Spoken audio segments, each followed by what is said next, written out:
पुष्पं फलं तोयं यो मे भक्त्या प्रयच्छति तदहं भक्त्युपहृतम् अश्नामि प्रयतात्मनः। ईश्वर को सिर्फ आपकी भावना चाहिए होती है, लेकिन कोई अपनी भावना का चढ़ावा कैसे चढ़ाए? इसी भावना के अलग अलग रूप होते हैं, जैसे फूल, फल, जल या भोजन। कृष्ण कहते हैं कि जो कोई भक्त मेरे लिए प्रेम से पत्र, पुष्प, फल, जल आदि अर्पण करता है, उस शुद्ध बुद्धि निष्काम प्रेमी भक्त का प्रेम पूर्वक अर्पण किया हुआ वह पत्र पुष्पादि मैं सगुण रूप से प्रकट होकर प्रीति सहित खाता हूं। अगर आपके मन में सच है तो आपका चढ़ाया हुआ फल, फूल इत्यादि प्रभु प्रेम पूर्वक स्वीकार करेंगे। इसीलिए दोस्तों, अगली बार जब आप मंदिर जाएं तो इस बात का अवश्य ध्यान रखिएगा। यत्करोषि यदश्नासि यज्जुहोषि ददासि यत्तपस्यसि कौन्तेय तत्कुरुष्व मदर्पणम्। कृष्ण कहते हैं, हे अर्जुन, तू जो कर्म करता है, जो खाता है, जो हवन करता है, जो दान देता है और जो तप करता है, वो सब मुझे ही अर्पण कर। योग क्षेमम वहाम्यम की बात कृष्ण कर चुके हैं, जिसका अर्थ होता है कि हमारे योग की सारी जिम्मेदारी कृष्ण अपने ऊपर लेते हैं। इसीलिए वे अर्जुन से कह रहे हैं कि हमें अपने कर्म, भोजन, हवन, दान और तप सब कुछ उन्हें अर्पण कर देना चाहिए। दोस्तों, भाव समझिए, ये सब काम वैसे ही करने हैं जैसे आप हमेशा करते हैं, लेकिन इसे पूर्ण रूप से अर्पण करना है कृष्ण को, क्योंकि ये जान लीजिए कि आपके हर कर्म, हर संकल्प के पीछे कृष्ण हैं।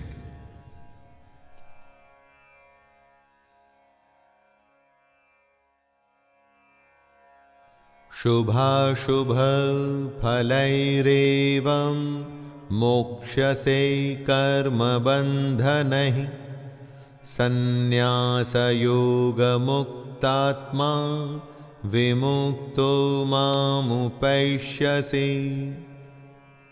सर्वस्व के न्यास को सन्यास कहते हैं। जब आप अपने समस्त कर्म भगवान को अर्पण कर देते हैं, तब ऐसे सन्यास योग से युक्त चित्त वाले मनुष्य कर्म बंधन से मुक्त हो जाते हैं। अपने सारे कर्म करते हुए भी अगर आपने कर्म भगवान को अर्पण कर दिए, उनके फलों में कोई रुचि ना रखी, बस कर्तव्य से अपना कर्म किया, सच्चे मन से भगवान की भक्ति की, तब ऐसे लोग कर्म बंधन से मुक्त हो जाते हैं। इस बात की पुष्टि स्वयं कृष्ण कर रहे हैं। ऐसा करने वाले सीधे कृष्ण को ही प्राप्त होते हैं। समूहं सर्वभूतेषु न मे द्वेष्योऽस्ति न प्रियः ये भजन्ति तु मां भक्त्या मयि ते तेषु चाप्यहम्। जो भी सब कुछ है उस सब में कृष्ण उपस्थित हैं। कृष्ण सब भूतों में समभाव से व्यापक हैं। ना उनका कोई अप्रिय है और ना ही कोई उनको प्रिय है, लेकिन जो भक्त उनको प्रेम से भजते हैं उनमें कृष्ण हैं और वो कृष्ण में हैं। कई साधनों में अग्नि मौजूद होती है, जैसे लकड़ी, कागज, ईंधन इत्यादि, लेकिन चिंगारी दिखाने पर ही प्रकट होती है। उसी तरह से हम सब में कृष्ण मौजूद हैं। वो किसी में भेदभाव नहीं करते, लेकिन उसी के अंतःकरण में वो प्रकट होते हैं जो उनका सच्चा भक्त हो, जो उनकी कही बातों पर चलता हो। अपि चेत् सुदुराचारो भजते मामनन्यभाक्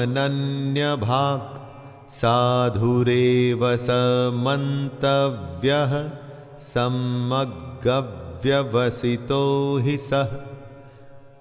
दोस्तों, ये बताइए, जब कोई दुष्ट बुरा आदमी कृष्ण को भजे तब क्या होगा? क्योंकि कृष्ण तो ऐसा कहते हैं कि वो भेदभाव नहीं रखते, समभाव रखते हैं।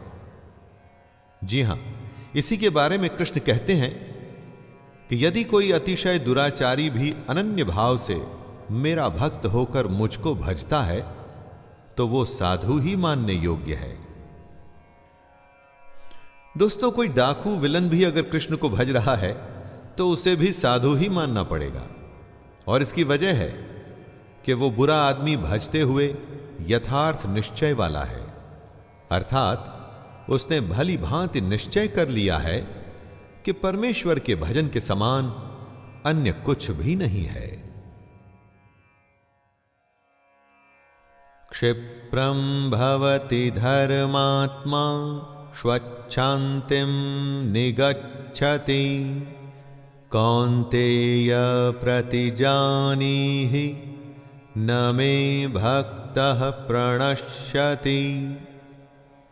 दुराचारी का क्या धर्मात्मा बनना समभाव है?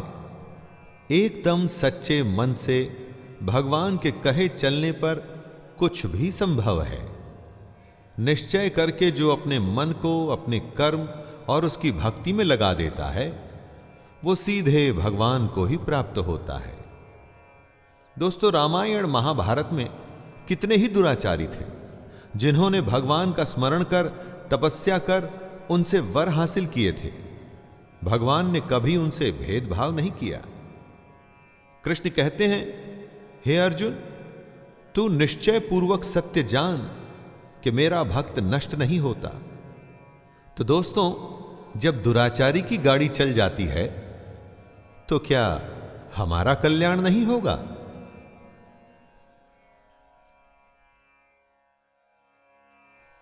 मां हि पार्थ व्यपाश्रित्य येऽपि स्युपापयोनयः स्त्रियो वैश्यास्तथा शूद्रास्तेऽपि यान्ति परां गतिम्। गीता हर किसी के लिए है दोस्तों। कृष्ण हर किसी के लिए है। कोई कहीं का भी हो, कहीं भी पैदा हुआ हो, किसी भी योनि, जाति, घर, कहीं का भी। कृष्ण कहते हैं, हे अर्जुन, स्त्री, वैश्य, शूद्र तथा पाप योनि चांडाल आदि जो कोई भी हो, वे भी मेरे शरण होकर परम गति को ही प्राप्त होते हैं। जो कृष्ण की शरण में आ गया फिर उसकी जिम्मेदारी कृष्ण अपने ऊपर लेते हैं, क्योंकि ऐसा ही नियम है। भेदभाव का नियम, जात पात, अमीर गरीब, ये हमारे समाज की बुराइयां हैं।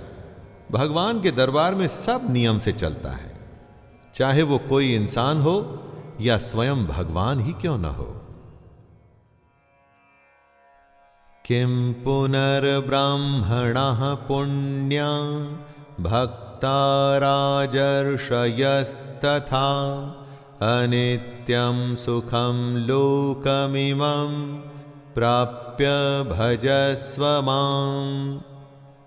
ब्राह्मण, क्षत्रिय, वैश्य और शूद्र ये कर्मों के हिसाब से बांटी गई जातियां हैं। जो जैसा कर्म करता है वो वैसी ही श्रेणी में खुद को पाता है। इसी की पुष्टि करते हुए कृष्ण कहते हैं कि पुण्यशील ब्राह्मण तथा राजर्षि भक्तजन मेरी शरण होकर परम गति को प्राप्त होते हैं। ब्राह्मण वो है जो ब्रह्म को जानने का अभिलाषी है। इसको किसी जाति विशेष से मत जोड़िएगा दोस्तों। और राजर्षि भक्तजन से कृष्ण का मतलब है वो भक्त जिनमें शौर्य, स्वाभिमान, दृढ़ निश्चय मौजूद रहता है। ऐसे लोग परम गति को प्राप्त होते हैं। इसलिए जब भी हमें यह मनुष्य का शरीर मिले, हमें उसका फायदा उठाकर ब्रह्म को जानना चाहिए।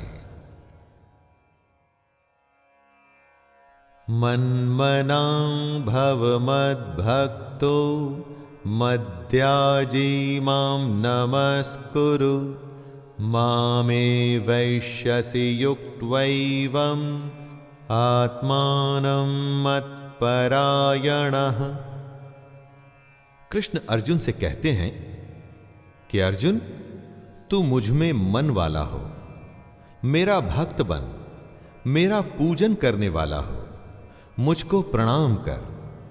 इस प्रकार आत्मा को मुझ में नियुक्त करके मेरे परायण होकर तो मुझको ही प्राप्त होगा। दोस्तों, हमारे मन में कृष्ण के सिवा और कोई ना आए। हमारी आत्मा उसी परमात्मा, उसी कृष्ण का अंश है। तेरा तुझको सौंपते क्या लागत है मोर। जो उसका है हमें वो उसी को सौंपना है, लेकिन उसके लिए ज्ञान हासिल करना होगा, योग करना होगा, और वो भी निष्काम करना होगा। दोस्तों, ये था 9वां अध्याय। इसमें ब्रह्म विद्या और योग शास्त्र के बारे में कृष्ण ने हमारी आंखें खोली। अब हमारी आंखें खुली या नहीं, ये आप अपनी आंखें बंद कर मन में झांक कर पूछिएगा, जवाब अपने आप मिल जाएगा। तो आइए विराम देते हैं इस 9वें अध्याय को।